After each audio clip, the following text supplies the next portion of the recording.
Welcome in. In today's video, I'll be going in-depth on my Solar Titan Pyro Scars build. I'll show you how to use this build, in particular in Legend Onslaught, but it's great in all content with just a few minor tweaks. This build is great for high burst damage and keeping your teammates alive with constant heals, easy ad clear, and just it's a ton of fun to use. Honestly, this build is bringing me back to Solar Titan, which was my main for several seasons, like Season of the Haunted and things like that with the Loreley Splendor Bonk build. It feels very similar to that and just being very overpowered, very fun to use. Just run around getting heals, getting kills, exploding stuff. Not quite as mind-numbingly easy as the old Bonk build, but still very fun. For Legend Onslaught, I use two different exotics. I use the Precious Scars exotic, or I swap over to Pyrogale gauntlets. So for typical running around in the normal waves, I'll be using Precious Scars, which final blows from weapons with damage type matching your subclass energy create a burst of healing around you that grants allies restoration. After reviving or being revived, you gain an aura that provides overshield to you and nearby allies. The revive part is nice because when you actually do need to revive somebody, you do want that extra overshield, extra healing. But what really this is built around is just getting kills with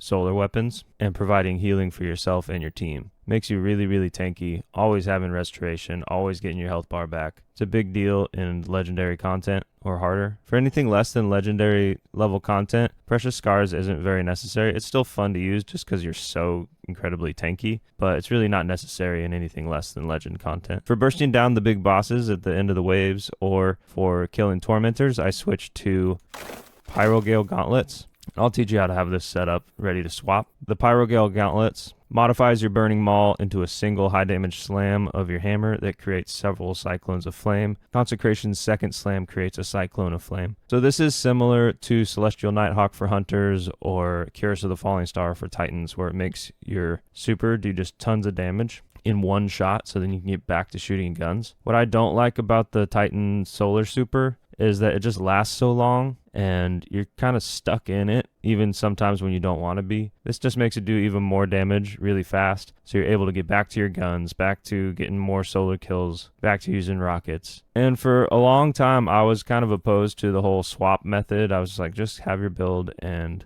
stick with it. But really, it's not that hard, and it does give you just tons of benefits, because especially in Legend Onslaught, there's no negative to swapping. You don't lose your super, you don't lose anything. So you could be running around with the Precious Scars, getting heals and kills with solar weapons. And then as soon as, a big boss just spawned or a big guy just spawned that you want to take out, just quickly, boom, menu, helmet, shoulders, knees and toes, and then go straight back to combat. Run up, do your slam, get to safety, switch back.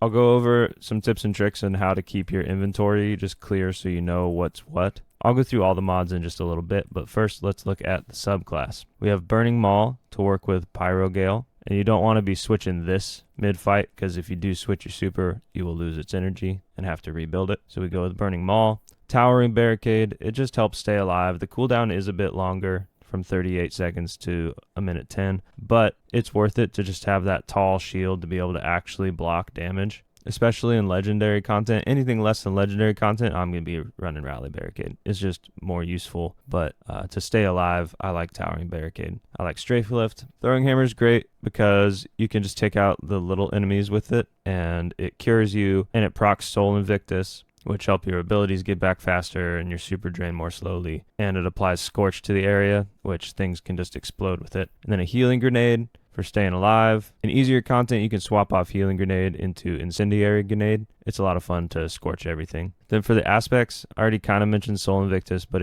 you can proc it with your hammer kills, or you can also proc it with Consecration, your other aspect, but we'll get to that. Solar ability, Final Blows, Hammer of Soul Impacts, and defeating scorched targets creates sunspots. Your abilities regenerate faster and your super drains more slowly while standing in a sunspot. Sunspots apply Scorch and deal damage to targets inside. Entering a sunspot applies Restoration. So this helps you get heals, helps you do more damage because things are scorched, and helps you just get more explosions. Then you have Consecration, which modifies your throwing hammer. While sliding, activate your charged melee ability to launch a wave of solar energy forward, damaging and scorching targets in front of you as you leap into the air. While airborne, activate your charged melee again to slam to the ground and create a second larger wave of damaging solar energy. If the wave hits the scorched target, they ignite. So it doesn't matter how much scorch they have. If they're scorched even a tiny bit, they ignite and explode. And also, your Pyrogale gauntlets modify this even more to make the Consecration's second slam create a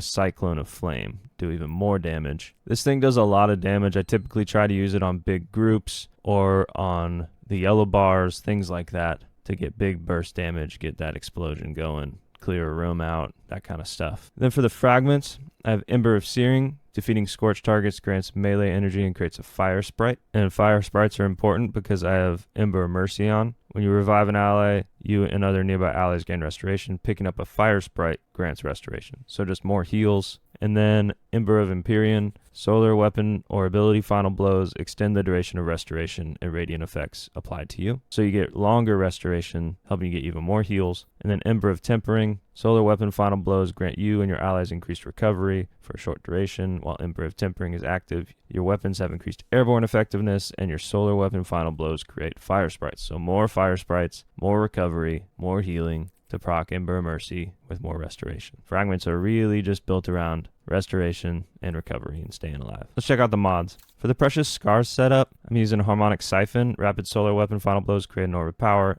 and 2 Heavy Ammo Finders.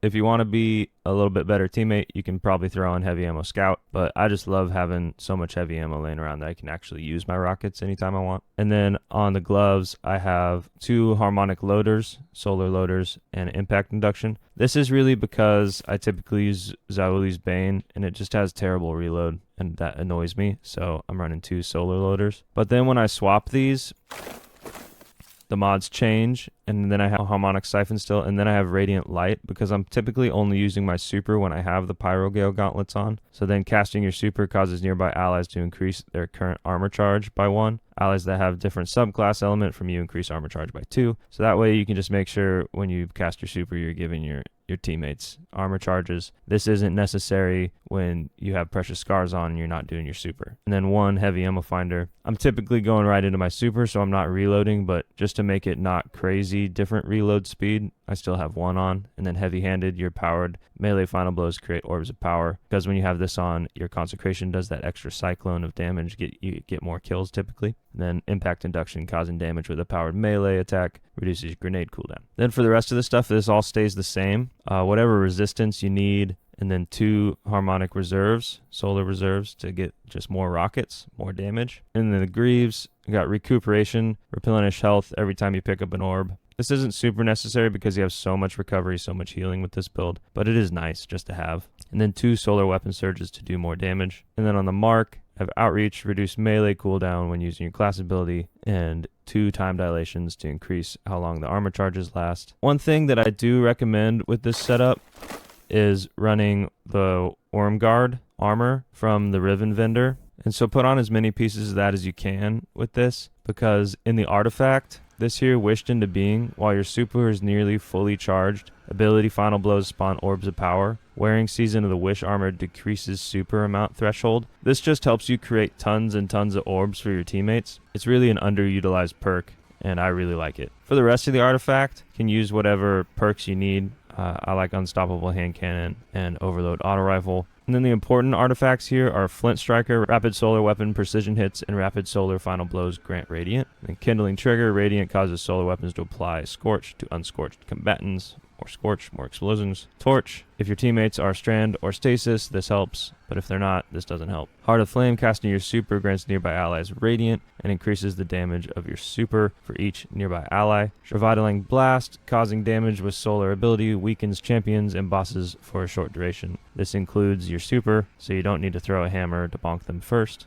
Then Raise the Precision, while Radiant Solar Precision Final Blows cause combatants to ignite. And then Overload Rocket Launchers. Then for the weapons, I'll go through my 2 or 3 setups I have. This is my typical one. It's kind of my boss damage one, to have Wither Horde and Zoe's Bane and Apex. Wither Horde is great just for damage over time, doing yellow bars, or just throwing it down in the midst of chaos and getting kills with it. Xylo's Bane, or really any incandescent hand cannon or sunshot if you don't have a good Xylo's Bane.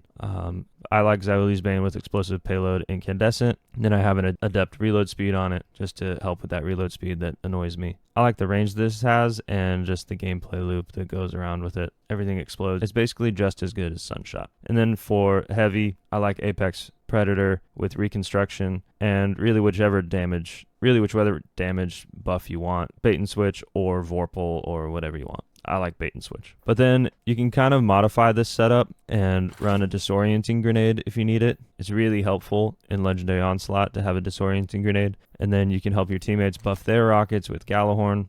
Or if you don't have a good Xylo's Bane, you can always use a Callus Mini tool with incandescent. The really important part is just to have something with incandescent. Or you can use Aim It AR2, which I really love. And then in easier content or like normal mode Onslaught, I like to use Lament.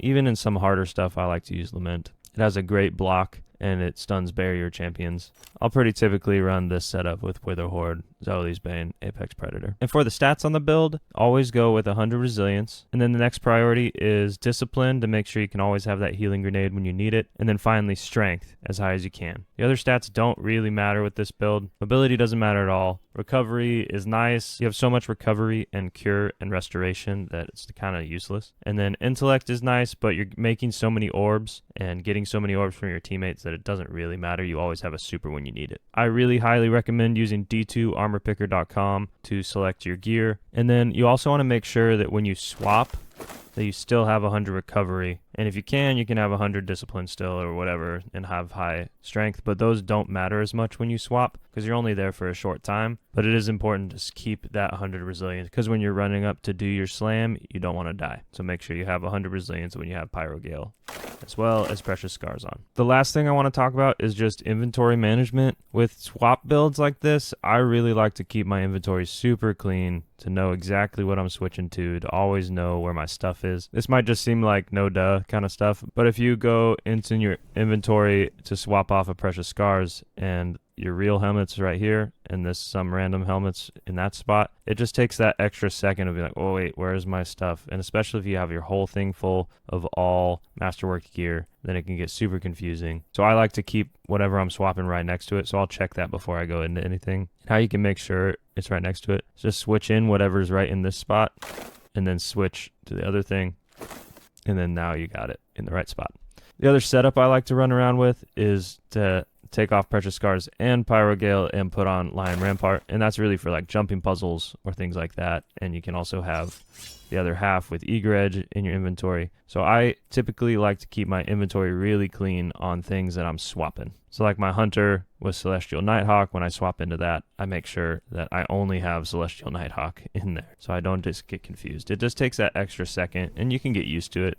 You get comfortable with swapping into what you're swapping into. But for me, I like to keep it clean. It just helps me go faster and stay out of my menu. That's the build. Thank you so much for watching. If you made it this far in the video, please like and subscribe. It would really help me out. Peace.